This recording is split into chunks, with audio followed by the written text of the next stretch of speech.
আমার কথাগুলো খুব বোঝো, বুঝে শুনে মাওলার কবরে যাইও।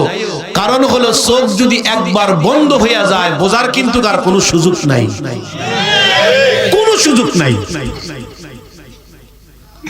দুনিয়াতে কোনো কাজ একবার ফেল করলে তো পাস করার সুযোগ থাকে।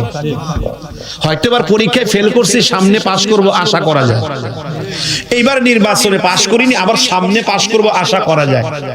এবার ব্যবসা বিজনেস ভালো হয় নাই, সামনে ভালো হবে আশা করা যায়। একবার যদি চোখ বন্ধ হয়ে যায়,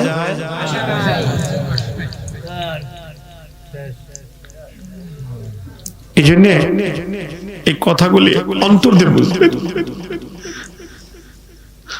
আজ তো ওয়াজ অনেকই হয়, না শ্রোতার চোখে পানি ঝরে না বক্তার চোখে পানি ঝরে। আমার শেখ মুর্শিদ আল্লামা রসুলপুরি রহমাতুল্লাহি আলাইহি, উনি কোন সুর সার দিয়ে বয়ান করতেন না, কিন্তু মানুষের কলিজা ছিঁড়ে দিতেন।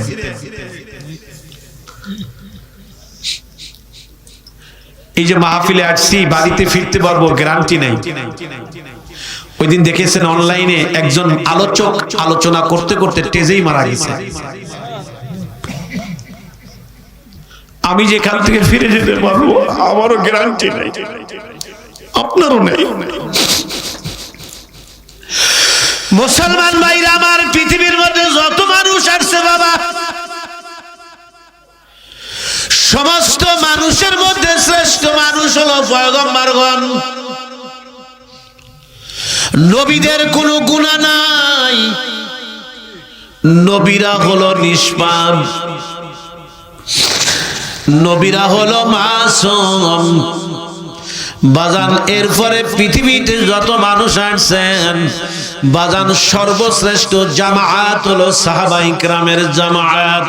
কারণ সাহাবায়ে কেরামের ঈমানের প্রশংসা আমার মালিক কুরআনুল কারীমে করেছেন, আমিনু কামা আমানান নাস।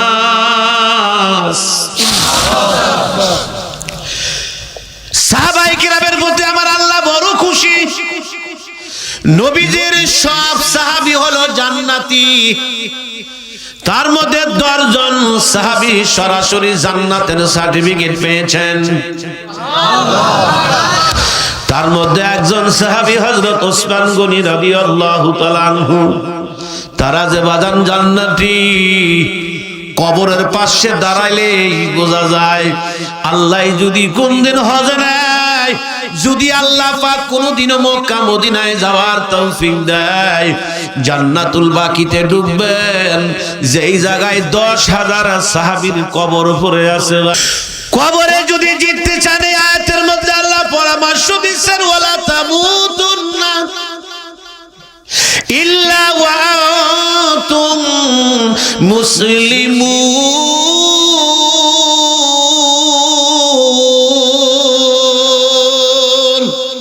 আরেকটু জোরে বলবেন না আল্লাহু আকবার? আপনাদের কি কোনো কষ্ট হইতেছে? তো এত সকালে ঘুমান কে?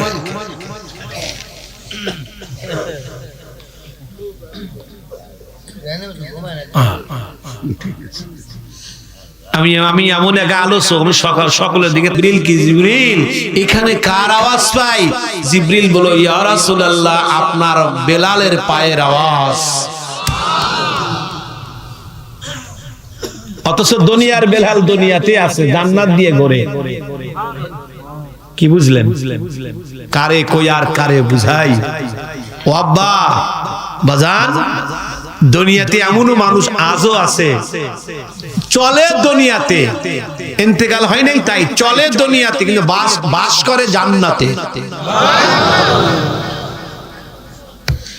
এমন মানুষ আল্লাহ আমাকে দেখাইছেন, যাদের এক দেশ থেকে আর এক দেশে যাইতে বিমানও লাগে না, 2 কদমের রাস্তা, 1 কদম বাংলাদেশে, 1 কদম সৌদি আরবে।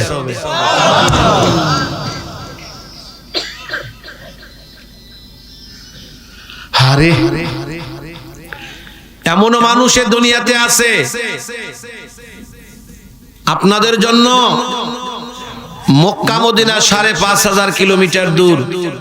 এমনও মানুষ আছে যে তাদের জন্য মদিনা চোখের সামনে। আমার কথা কি বোঝেন? হওয়াও যায় না, সওয়াও যায় না। আমার মুর্শিদ বলতেন এই কথা যে কারে কই আর কারে বুঝাই, দিল কোথায় আর কান কোথায়। সবার কান কিন্তু এক না, কথা কয় না, সবার কান এক না, সবার চোখও, সবার হাতও এক না। এই হাত কিন্তু হাত না, এই হাতের পরিধি আছে, রুহের হাতের কোনো পরিধি নাই, বুঝছেন? কিছু মানুষ আছে শেষ রাইতে যায় নামাজে বসে বসে কাঁদে আল্লাহর আরশের খুঁটি ধরে।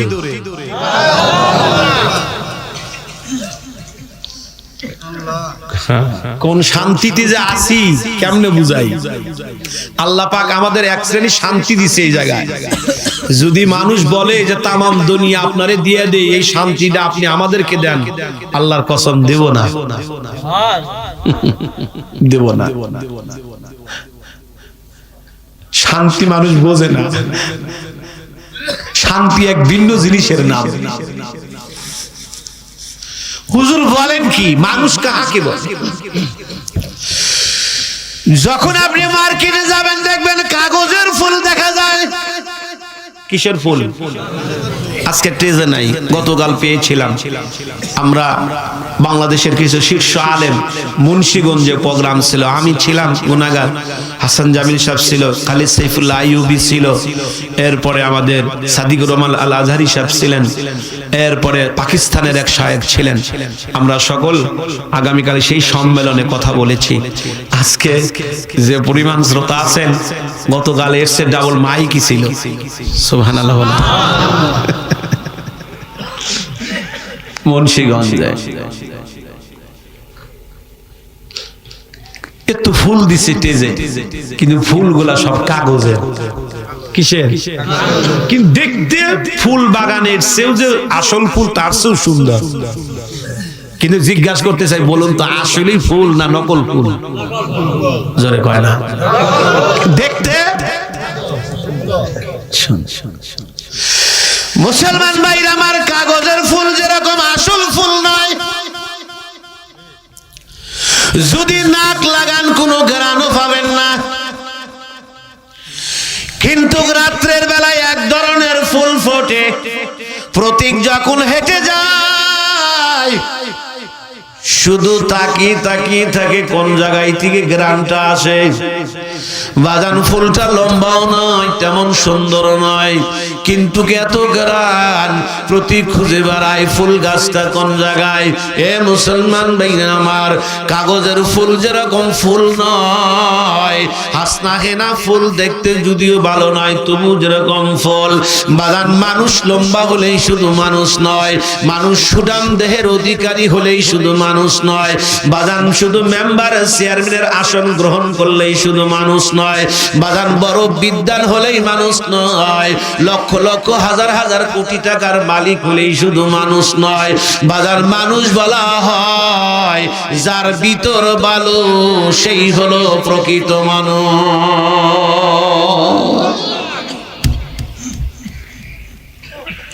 বেলালের চেহারা ভালো ছিল না, কিন্তু বেলাল রাদিয়াল্লাহু তাআলার ভিতর ভালো ছিল। কথা কয় না?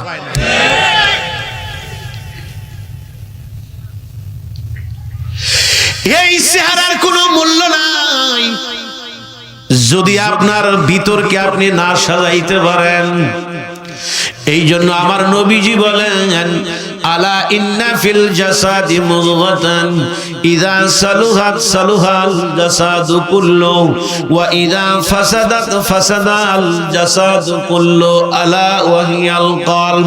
বাজান মানুষকে সৃষ্টি করার জন্য আল্লাহ পাক মানুষের দেহের মধ্যে বামস্তনের নিচে এক টুকরা গোশতের টুকরা নিলেন। আমার নবী বলেন এই গোশতের টুকরা নাম হলো কলব। নবী আমার বলেন এই কলব যারা ভালো সম্পূর্ণ বডি তার ভালো, এই কলব যারা খারাপ সম্পূর্ণ বডি তার খারাপ। বাজান রে, আসল মানুষ হওয়া যায় ভিতর ভালো হইলে। এই জন্য সুরাতের নাম শুধু মানুষ নয়, আসলে এই সিরাত ভালো করার নাম হলো আসল মানুষ।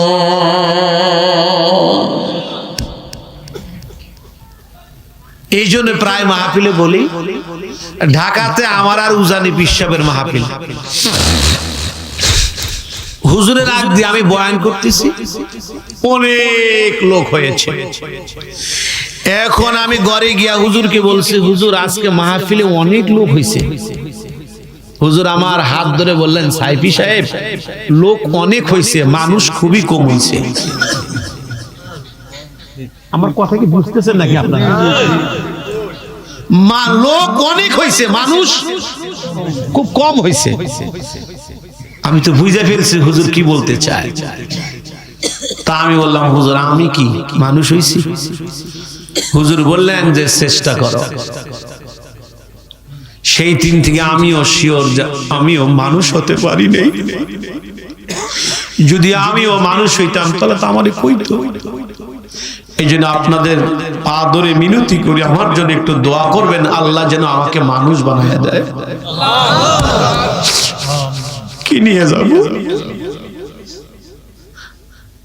কি নিয়ে রওনা দিলাম? কত লাশের খবর যে আমার কাছে জানা আছে জানেন না? আমি এই হাত দিয়ে দুই একটা লাশ গোসল করাইনি, দুই একটা লাশের জানাজা আমি করিনি। অনেক লাশ আমি কবরে নামাইছি। এমনও লাশ আছে 54 বছর পর কবর ভেঙে গেছে, কাপনের কাপড়ে বালুর কোনাও লাগে নাই।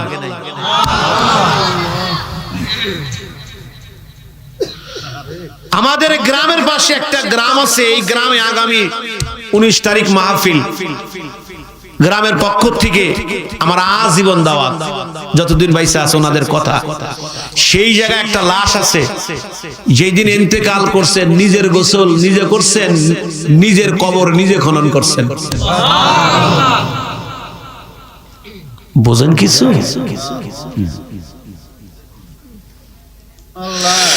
মুসলমান ভাইরা আমার কথাগুলি দিলের কান দিয়ে বুঝবেন। যেহেতু দুনিয়াতে চিরদিনের জন্য থাকার জায়গা না, এই দুনিয়াতে আসি আমি থাকতে পারবো না, আপনিও পারবেন না। মুসলমান ভাইরা আমার, এই দুনিয়াতে কি নিয়ে যাব, কেমনে যাব, কোন ভাবে যাব?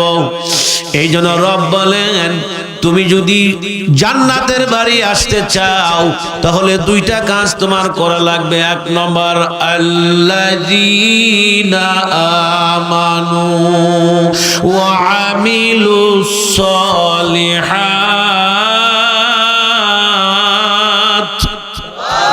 আরো জোরে বলেন, আবার বলেন।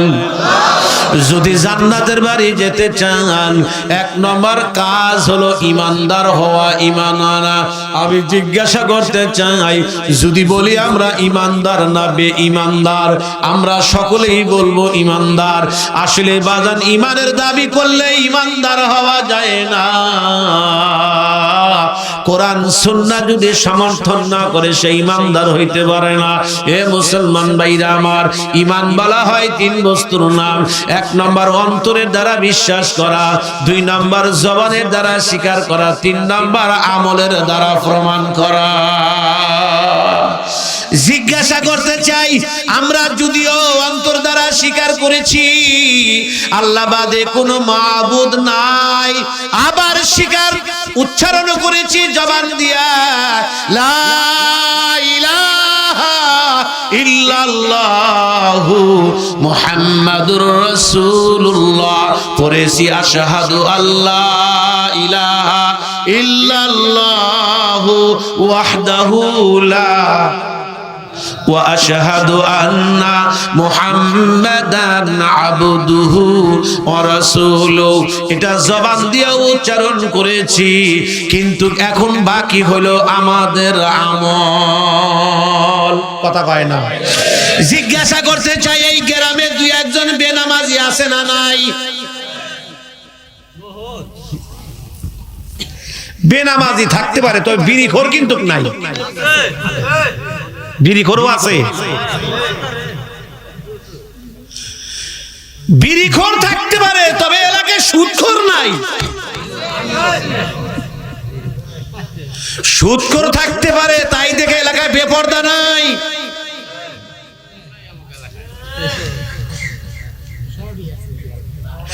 বেপর্দা থাকতে পারে, তাই দিকে এলাকায় কোনো হিংসা নাই। নাইডা কি বলে হুজুর আপনি বলেন কি, ও কোনো কিছুর অভাব নাই। কথা কয় না, কথা কয় না, কথা কয় না। আপনারা মনে রাগ করতেছেন নাকি? বেনামাজি, এত সুন্দর একটা মসজিদ দেখে খুব ভালো লাগলো, মন চাইলো যে আরো কয়েক রাকাত নামাজ পড়ি, কত সুন্দর। কিন্তু মসজিদ ঠিকই আছে, মসজিদের মুসল্লি মনে হয় কম, ধারণা করতেছি। আল্লাহর কাছে দোয়া করতেছি আল্লাহ যেন পুরা ঘর বাড়ায় দেয়, বলেন আমিন। নামাজ পড়া কার বিধান? যে মুসলমান নিজেকে দাবি করে নামাজ পড়ে না, ও কেমন মুসলমান বুঝে আসেন।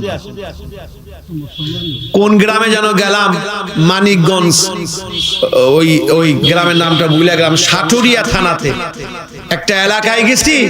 কয় হুজুর আমাকে ওই জায়গায় কিছু মানুষ ফতুয়া দিয়ে ফেলছে, কি বলে নামাজ জীবনে একবার। আচ্ছা আপনারা কি নাউজুবিল্লাহ ব্যাংকে জমা দিচ্ছেন নাকি? একটু জোরে কইতে পারলেন না? নামাজ জীবনে কয়বার? প্রতিদিন। জোরে কয় না? প্রতিদিন। যদি কেউ একবার বলে সে কি মানুষ না ভণ্ড? এই সাধারণ ভণ্ড না ভিআইপি ভণ্ড? কেমনি কইলো জীবনে একবার নামাজ? কয় রোজা জীবনে একবার। বলেটা কি? জাতির অবস্থা তো এমন, এই দেশের অবস্থা তো এমন, বিশ্বাস করেন কি হতে যাচ্ছে, সামনে কি হতে যাচ্ছে। আমার কথাটা কোন জায়গায় লিখে রাখেন, কারণ মওত তো বলা যায় না, কে আগে মরে যায় এটা তো বলা যায় না।